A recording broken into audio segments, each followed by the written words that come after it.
We also want mindsets that are oriented more towards empowerment, less of control culture, more of empowerment culture.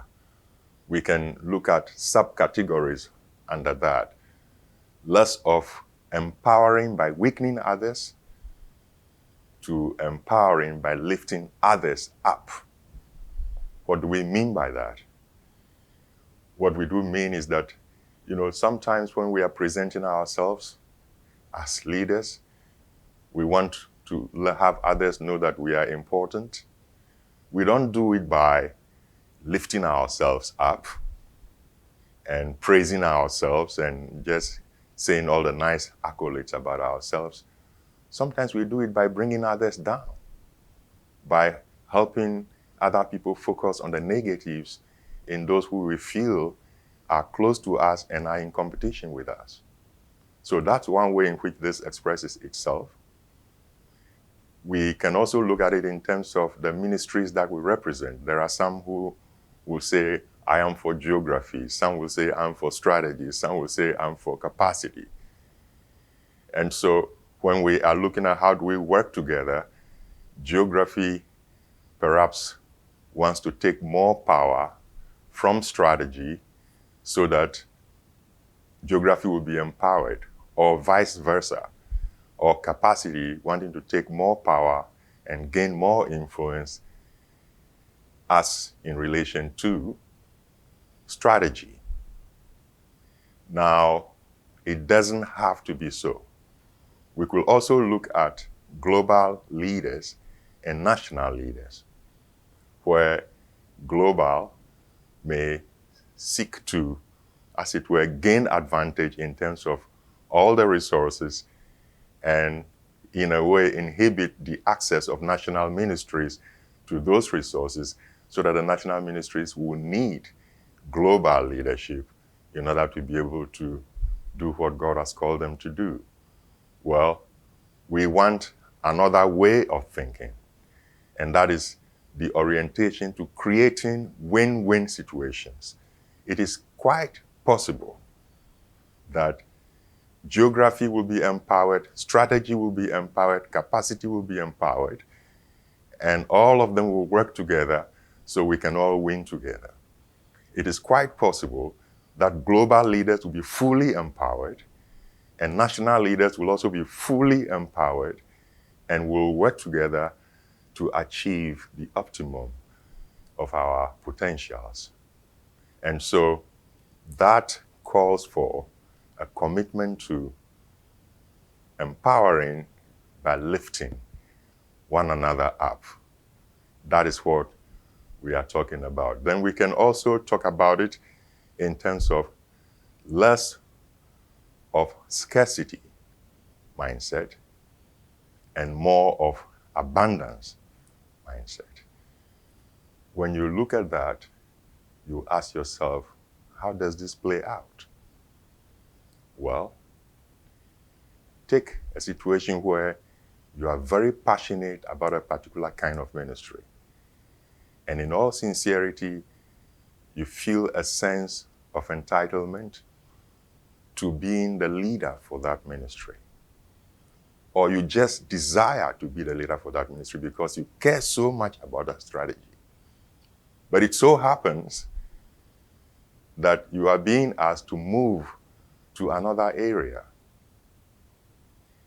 And something is going to tell you that, oh man, you've lost your dream. You've lost your opportunity. You've lost your privileges. You've lost your good platform. Well, that is scarcity mindset. Because if God is indeed behind the change, God is able to give you new platform, to give you new scope and new directions that will even be better than what you used to have. And so abundance mindset always believes that if God closes one door, he has a better door for me. I take the mindset of Abraham when he and Lot were both so successful, their possessions could not be accommodated by the space of land that they had. And Abraham took the initiative because he had an abundance mindset. He took the initiative to say, we have to live in peace. And so let's agree to occupy more space. And he asked Lot, you choose the portion of land you want. You go first. Whatever you leave, I will take. Now, Abraham did not do that because he was weak, or because he was naive, or because he was not a good steward of opportunities. Abraham did that because he believed in God and knew that whatever would be chosen by Lot, whatever will be left, will be adequate for him. And in case it was not adequate, God was able to give him more. And so that faith in God is the basis for Abraham's decision. And obviously, Lot chose what he saw as good pasture land. The entire field of the Jordan, it was a plain field. Good pasture land, he chose that. Well, he didn't know that it was close to Sodom and Gomorrah. He didn't know what was going to happen. Abraham chose what was left, Canaan. But you see, God showed up just according to the faith of Abraham, just according to the abundance mindset of Abraham. God showed up and asked Abraham, look from north to south, look from east to west, as far as your eyes can see. Whatever you can see, I'll give to you. So abundance mindset really works when it is based on faith in the unlimited supply capacity of God. We can talk about less of control and more of the concept of less is more. So instead of having more control as our means of managing power and resources, we will have the mindset of less is more. And the best illustration I have for this is my experience in conversations with Steve Douglas when we were redesigning the organization around 2009. We launched the new organization in 2010, and that's what we worked with till 2020. And we were talking a lot about a matrix organization, and it was really difficult to clarify who makes what decision and who has what authority. And so I asked Steve, how do we solve this problem?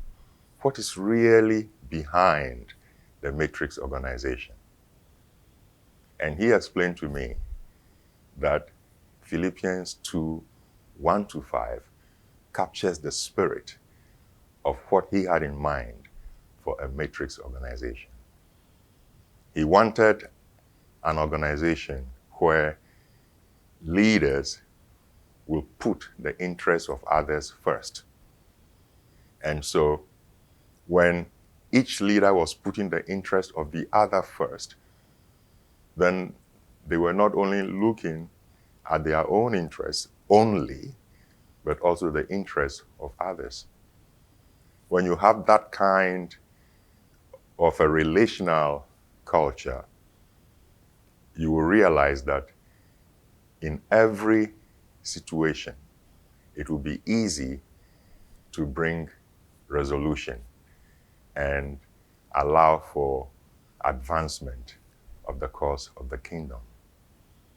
And so that principle from Philippians 2:1-5, where we give preference to each other's interest above our own, is just one principle. The alternative would have been a manual that will outline different situations and different decisions that we made in every situation. So that would be a lot more material. But when you can have one principle that will accomplish the same thing, then less is more is at work. And so the concept of less is more actually brings us to the place where we actually find truths and principles that are so powerful that we can hang all other applications to those truths and principles. Another illustration of this will be what we used in the past to call our distinctives. Some of our new staff will not know, but we used to have 28 or 29 distinctives or non-negotiables.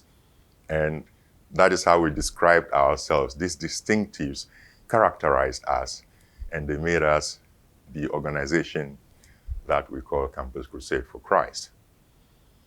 Now, in the late 90s, we moved from these 28 distinctives to 3 core values that carried these distinctives. The core values of faith, growth, and fruitfulness. Just 3 of them, we realized, carried the 28 or 29 distinctives or non-negotiables.